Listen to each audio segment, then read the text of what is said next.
양성평등이라고 하면 우리가 성에 의해서 차별받지 않는 것을 의미합니다.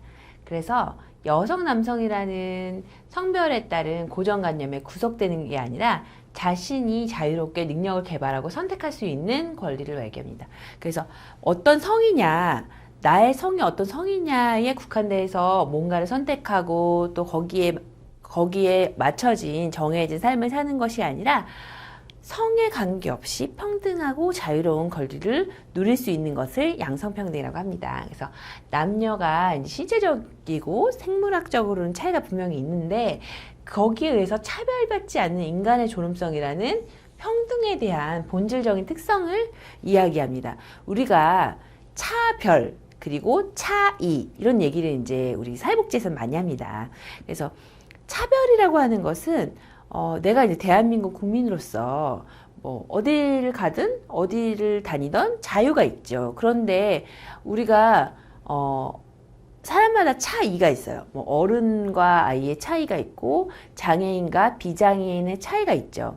그런데 어디든 이용할 수 있는데 내가 장애가 있다는 이유로 인해서 이동에 어려움이 있다. 장애인을 내 이동을 위해서 우리가 뭐 지하철을 이용한다고 했을 때는 지하철에 뭐 에스컬레이터도 있고 또 그 리프트 올라가는 거 있잖아요. 그 계단에.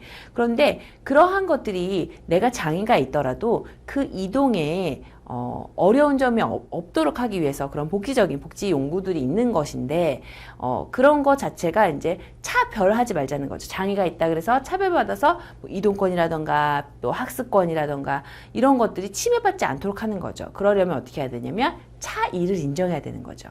그래서 여성과 남성의 성별도 마찬가지죠. 성에 관련된 차이를 인정하되 차별은 허용하지 않는 거죠. 그래서 이 양성평등 차원에서 평등의 의미는 세 가지의 평등의 의미가 있는데 첫 번째로는 기회의 평등이 있습니다. 이 기회의 평등은 법과 제도상으로 어떤 특정 집단에게 불이익을 줘서는 안 된다. 사회가 체계적으로 여성을 배제하는 구조 속에서 기회의 평등은 간접적인 차별을 낳을 수 있다는 거죠.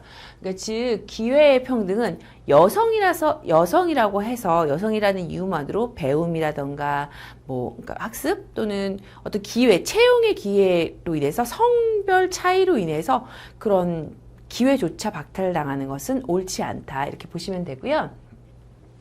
또 이제 두 번째로는 조건의 평등이 있는데 조건은 남녀가 갖는 차이를 인정하는 것입니다. 그래서 모든 사람들이 평등하다는 것은 비교 대상이 동등할 때만 가능한 거죠. 그러니까 우리가 이제 이런 얘기 하거든요. 아이에 대해서 얘기하는데, 친구에 대해서 얘기하는데 뭐 이런 얘기 하잖아요. 옆집 뭐 남편하고 우리 아이하고 뭐 비교하면 안 된다. 뭐 이런 얘기처럼 대상이 동등할 때, 그러니까 뭐 그렇게 비교의 대상이 된다는 거죠. 그래서 성 차이에 따라서 뭐 남성의 뭐 어떤 장점이 있고 여성의 장점이 있는데 그것을 뭐 남성과 여성을 비교해서 설명하는 것 자체가 좀 이치에 맞지 않는다라는 거죠. 그리고 이제 세 번째는 결과의 평등인데 이제 결론적으로 말씀을 드리면 이 결과의 평등은 역차별 이야기가 되기도 해요. 평등한 결과를 취하기 적극적인 의도 자체로 예를 들어서 뭐 여성 할당제처럼 어떤 부분에 있어서 좀 여성의 그런 비율을 좀 남성의 평균과 같게 하기 위해서 좀 올리고 이런 것들을 여성 할당제라고 얘기하는데 이런 것들은 일종의 이제 역차별이라고 보는 경우가 있는 거죠. 그래서 이제 실질적인 평등을 보장하기 위해서는 제도적 차원에서 강제성을 띤 평등이라고 보는 거고요. 이제 결과적인 평등을 원하기 때문에 남녀 평등이 달성될 때까지 취해지는 조치로는 남녀 고용 평등과 일가정 양립에 관한 지원 법률이 해당되는 거죠. 그래서 여기서는 이제 우리가 이제 결과적인 평등을 원했기 때문에 그 비율을 맞추는 거에서 남녀의 비율을 맞춘다던가 또 여성에게는 어떠한 비율을 맞추기 위해서 어떤 해당되는 혜택을 준다던가 이런 것들이 이제 우리가 이제 말하는 기회 평등이라고 보는 거죠.